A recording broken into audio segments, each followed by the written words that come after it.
Good morning guys, this is Motorcycle TV. At meron tayong i-share na bilihan ng screw ng helmet, no, na ang hirap maghanap sa online. So meron akong RX Evo, RX5 at RX7 na mga nawala na yung tornilyo. So meron akong nadaanan dito sa Powerhouse along MacArthur Highway dito sa Valenzuela.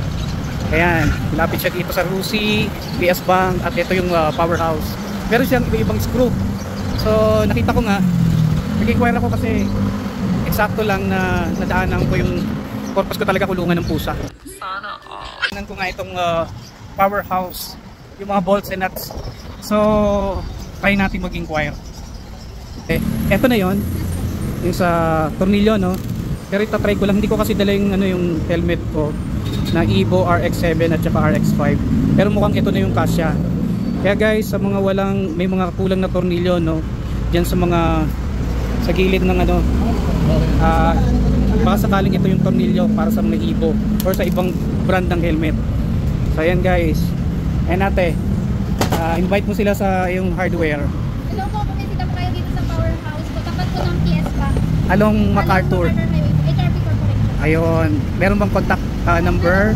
Ano yung contact number? Ayan, anong contact number ate? Yung contact number po namin 0917-104-1796. Oh, ayan, ayan yung contact number sa Powerhouse. Ayan.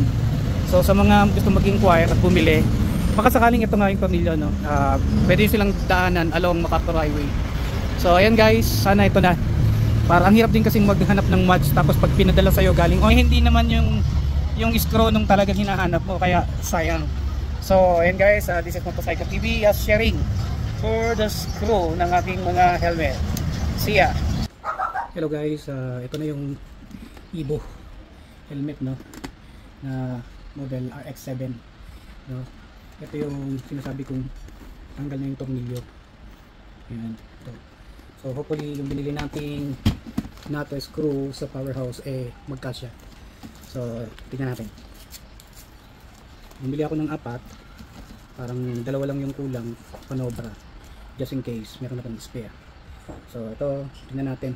Yung tinatawag silang sizes na 6mm or 4mm, parang ganun.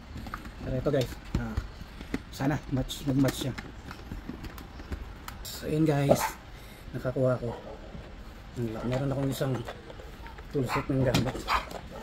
So kabit natin. Ayun guys, eksakto, no, nagkasya siya, no, nagkasya. Kaya kung na kayo bumili guys ng screw sa Powerhouse, ayun guys, since naayos naman yung helmet, sa mga merong RX7 at saka RX5 na model, itong screw nya. So ayan, ayun lang guys. Shout out sa mga ka-motorcycle natin na riders. Yun lang.